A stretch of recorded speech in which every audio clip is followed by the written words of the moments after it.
Hello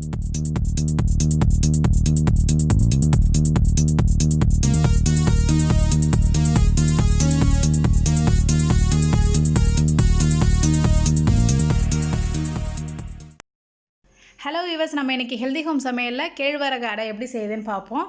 கேழ்வரகு அடை செய்ய தேவையான பொருட்கள்: 2 டம்ளர் கேழ்வரகு மாவு, 2 டேபிள் ஸ்பூன் ஆயில், 2 வெங்காயம் பொடியாக கட் பண்ணது, அரை முடி தேங்காய் துருவியது, ஒரு பச்சை மிளகாய் பொடியாக கட் பண்ணது, முருங்கைக்கீரை 1 கப், 1 ஸ்பூன் கடுகு, கருவேப்பிலை. இப்போ கேழ்வரகு அடை எப்படி செய்யுதுன்னு பார்க்கலாம். முதல்ல வானலில் 2 ஸ்பூன் எண்ணெய் சூடானோடனே கடுகு போட்டுக்கலாம்.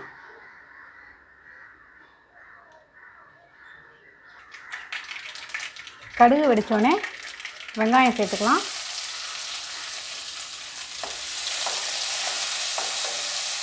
இதோட பச்சை மிளகாய் பொடியாக கட் பண்ணது,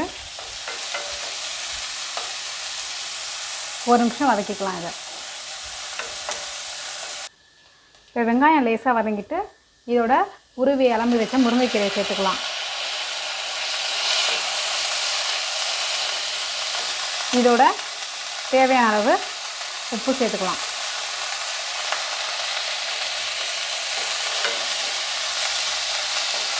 நல்லா வதக்கிக்கோங்க, கீரை வேகிற வரைக்கும்.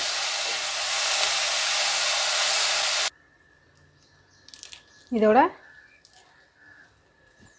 கருவேப்பிலையும் தேங்காவையும் சேர்த்து ஒரு பிரட்டிக்கலாம். அடுப்பை ஆஃப் பண்ணிடலாம். இப்போ இந்த வதக்கின வானல்லையே நான் 2 டம்ளர், இந்த டம்ளரால் 2 டம்ளர் கேழ்வரகு மாவு சேர்த்துக்கிறேன்.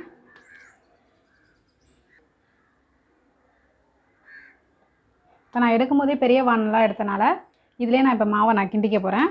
அடுத்தது எப்படி மாவு கிண்டுறதுன்னு பார்க்கலாம். இப்போ அடுப்பில் 2 டம்ளர் தண்ணி கொதிக்க வச்சுருக்க மாவு பிசையறதுக்கு இந்த மாவுக்கு தேவையான அளவு இதில் உப்பு சேர்த்துக்கலாம். தண்ணி நல்லா கொதிக்கட்டும். தண்ணி கொதிச்சிட்டு இருக்கும்போது இந்த வதக்குனதையும் மாவையும் நல்லா மிக்ஸ் பண்ணிக்கலாம்.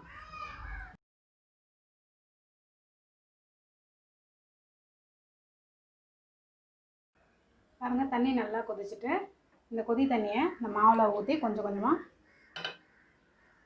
கிளறிக்கலாம்.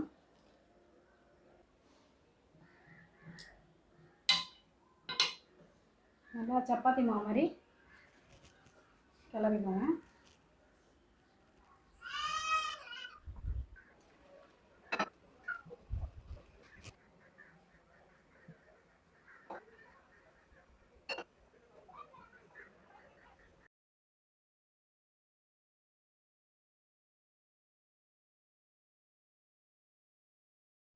கொஞ்சம் கொஞ்சமாக தண்ணி ஊற்றி இதை மாதிரி மாவை நல்லா ஒன்றா சேர்த்து கிளறிக்கலாம். இப்போ நல்லா மாவு சேர்ந்து வந்துட்டு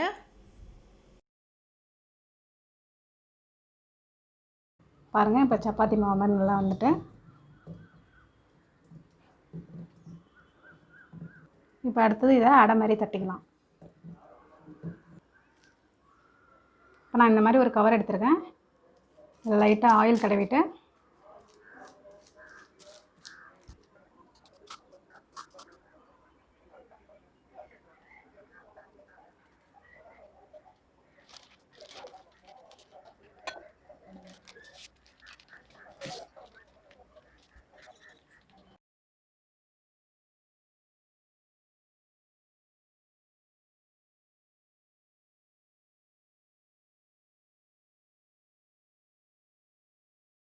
நான் புளி சேர்க்கலை. உங்களுக்கு புளி வேணுன்னா நீங்கள் மாவு பிசையும் போதே கொஞ்சமாக புளியை கரைச்சி அதோட சேர்த்துக்கோங்க.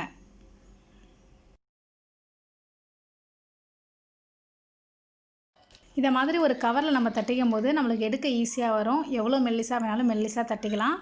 அடை மொத்தமாக இருக்காது.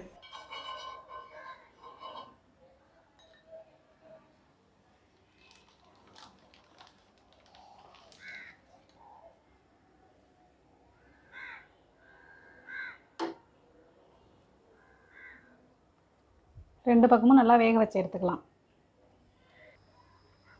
இப்போ இன்னொரு சைடும் திருப்பி போட்டு வேக வச்சுக்கலாம். இதை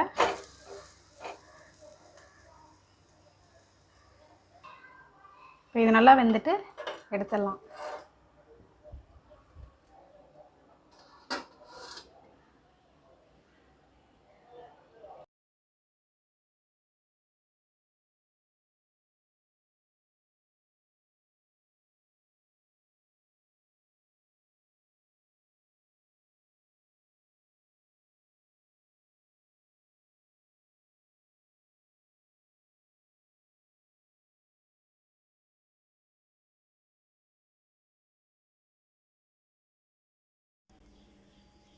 பாருங்கள், ராகி அடை எவ்வளோ மெல்லிஸாக வந்திருக்குன்னு பாருங்கள். நல்லா சாஃப்டாகவும் இருக்குது, ரொம்ப டேஸ்ட்டாகவும் இருக்கும்.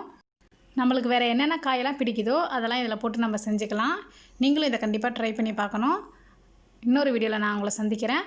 அன்பால் இணைவோம், ஆரோக்கியமாக வாழ்வோம். இன்றே இணைந்திடுங்கள் ஹெல்தி ஹோம் சமையலோடு.